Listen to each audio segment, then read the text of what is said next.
So hey guys, how are you? What's up, कैसे आप सब लोग? I hope you are fit and fine, बिल्कुल awesome cool. So this is Jatin, a 15-year-old 11th class student on this beautiful सा channel Jatin's lecture. So guys, अगर आपने अभी तक मेरे चैनल को सब्सक्राइब नहीं किया तो प्लीज़ सब्सक्राइब कर दीजिए और बेल आइकन पे भी क्लिक कर दीजिए ताकि मेरी न्यू वीडियोस की नोटिफिकेशन आपको सबसे पहले मिले और आपको फ़ायदा हो. सो चलिए, अब टाइम वेस्ट नहीं करते, बात तो मैं क्वेश्चन करते हैं जल्दी से. कि एक एंगल है, मींस ए और बी एंगल है, एक्यूट एंगल ट्रायंगल है. सॉरी सॉरी गाइस, क्या बोल रहा हूं मैं. If angle A and B, angle A और बी एक्यूट एंगल ट्रायंगल है सच दैट कोस ए और बी इक्वल है, then show that angle A और बी इक्वल है. अब गाइस, आप पढ़ने के बाद सोच रहे होंगे ये क्वेश्चन कैसा है, मैंने तो कभी नहीं पढ़ा. गाइस, मेरे साथ भी ऐसा हुआ था जब मैंने क्वेश्चन पढ़ा. बिल्कुल इजी है बट बहुत इजी, आप सोचेंगे नहीं. बट इसका डायग्राम बनाइएगा उसके बाद ये बहुत इजी है. सो चलो करते हैं. सो अब एक ट्रायंगल बनाते हैं जिसमें ए और बी एक्यूट एंगल है. ये बी, ये ट्रायंगल हो गया गाइस. ये अब in triangle A B C angle C is equals to 90 degree. ये तो हमने मतलब डायग्राम से ही है. उसके बाद गिवन है कि गिवन क्या है इसमें, cos A is equals to cos B. ये गिवन है गाइस, और प्रूव करना है कि A और B इक्वल है. टू प्रूव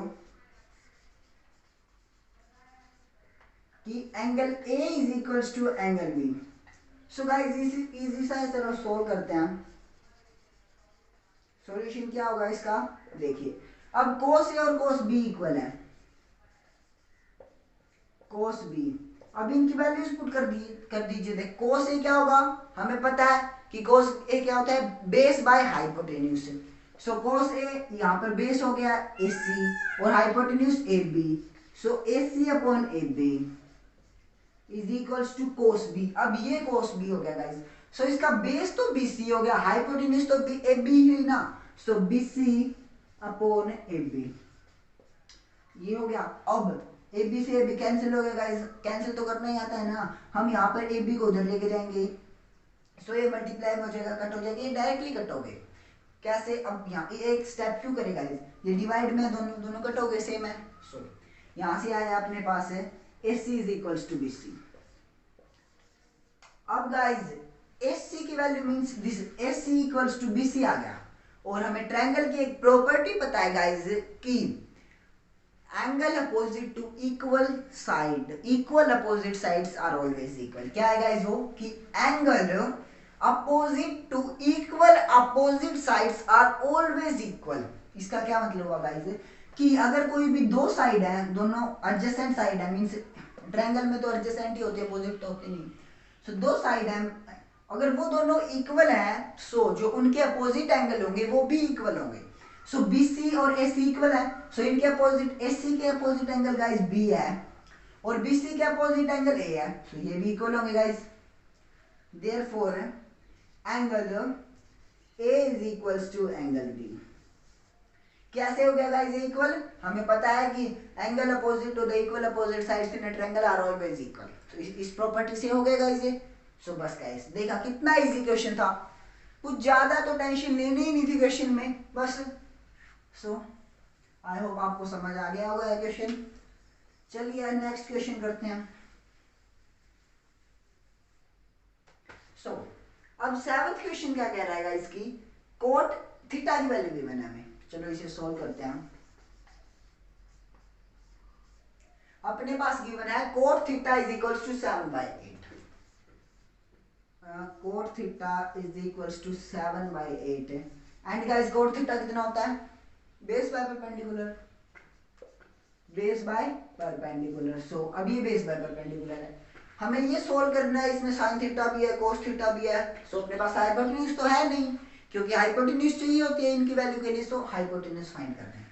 हाइपोटेन्यूज का फॉर्मूला गाइस, h इज इक्वल, h का square is equals to p का स्क्वायर प्लस b का स्क्वायर. एच की value guys under the root P का स्क्वायर कितना होगा 8 का स्क्वायर 64 प्लस बी का स्क्वायर बेस 7 का स्क्वायर 49। सो गाइज एच की वैल्यू आ गई अपने पास 113। अंडर रूट में ये आएगी क्योंकि 113 का कोई रूट तो होता नहीं है। सो एच की वैल्यू आ गई।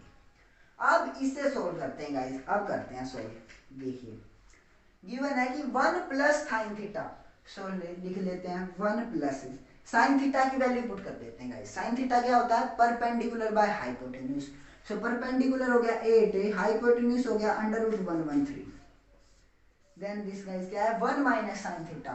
सो 1 माइनस साइन थीटा तो यही है 8 by under root 113 under root में है ये, और इसके डिवाइड में है गाइस ये 1 प्लस कोट थीटा कितना होता है गाइस, सॉरी कोट नहीं cosec theta, cosec theta theta sorry क्या बोल रहा हूँ गाइस मैं, कोस थीटा, कोस थीटा होता है हमें पता है कि वो बेस पर हाइपोटेन्यूज होता है। सो बेस हो गया 7 और हाइपोटेन्यूज अंडर रूट 113।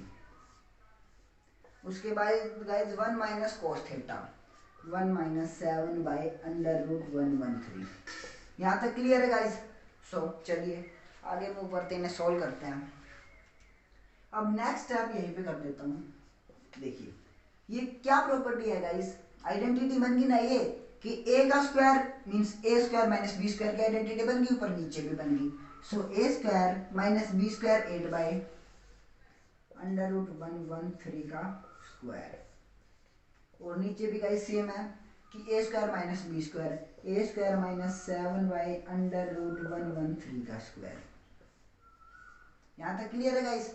अब आगे देखिए 1 का स्क्वायर 1 माइनस 8 का स्क्वायर 64 एंड इस स्क्वायर से गाइस ये अंडर रूट कट गया। So under root no sorry under root तो कट ही गया। सो 113।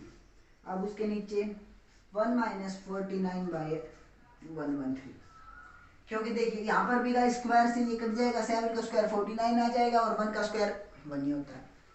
इसको आगे मूव करते हैं, एलसीएम लेते हैं गाइस, एलसीएम 113।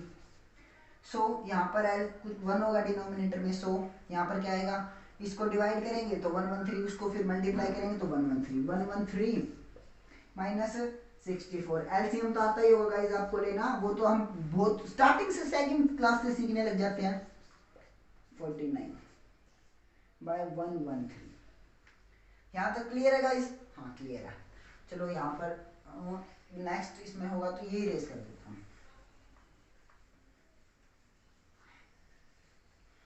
देखिए 64। अब 113 माइनस 64 कितना आता है गाइस 49, डिवाइड में मींस अपॉन 113 और उसके होल के अपॉन में 113 माइनस 49 होता है गाइस 64 और डिवाइड में 113। सो इसे सोल्व करते हैं, कैसे सोल्व होगा आप देखिए, जो नीचे वाले का न्यूमिनेटर है वो तो डिनोमिनेटर के साथ मल्टीप्लाई, एंड जो नीचे वाले का डिनोमिनेटर है वो ऊपर वाले न्यूमिनेटर के साथ मल्टीप्लाई। अब करते हैं 49 मल्टीप्लाई 113 बाय 64 मल्टीप्लाई 113। सो ये कट हो जाएगा, रिजल्ट आएगा गाइस 49 बाय 64। आ गया रिजल्ट, बिल्कुल इजी था ना गाइस। बस कुछ नहीं है, थोड़ी कैलकुलेशन है, ज्यादा हार्ड भी नहीं है कैलकुलेशन। बस हमें यहाँ पर साइन थीटा और कोस थीटा की वैल्यूज तो पुट करनी है, कोट थीटा की हमें गिवन है, उससे हम हाइपोटेन्यूज निकालेंगे, उसके बाद यहाँ पर वैल्यूज पुट करेंगे एंड हम सोल्व करेंगे गाइस, हो जाएगा अपना क्वेश्चन। सो चलिए ये तो हो गया। अब सेकंड पार्ट करते हैं इसका। देखिए सेकंड पार्ट है coat square theta, coat square theta. अब यहाँ पर कोट स्क्वायर, कोट तो गाइस हमें पता ही है 7/8, सो 7/8 कोट थीटा की वैल्यू है। सो इसका स्क्वायर कर देते हैं, क्या आएगा गाइस 49/64। ये कौन सा पार्ट है, सेकंड पार्ट अपना। हो गया ना गाइस, दैट सिंपल, कितना आसान था। और फर्स्ट वाले का आंसर भी 49/64 आया था और सेकंड का भी 49/64 आया था, और ऊपर वाला तो हमने प्रूव कर ही दिया था equal. So guys that's it, question complete. I hope आपको समझ आया होगा, और if you have any doubt query regarding anything और please let me know in the comment section. My Instagram, Telegram और Facebook links are given below in the description box. You can directly contact to me. I am always here to help you out. So guys, अगर video पसंद आए तो please like करना, और अगर आप मेरे चैनल पर न्यू हो तो सब्सक्राइब करना. Okay, bye guys.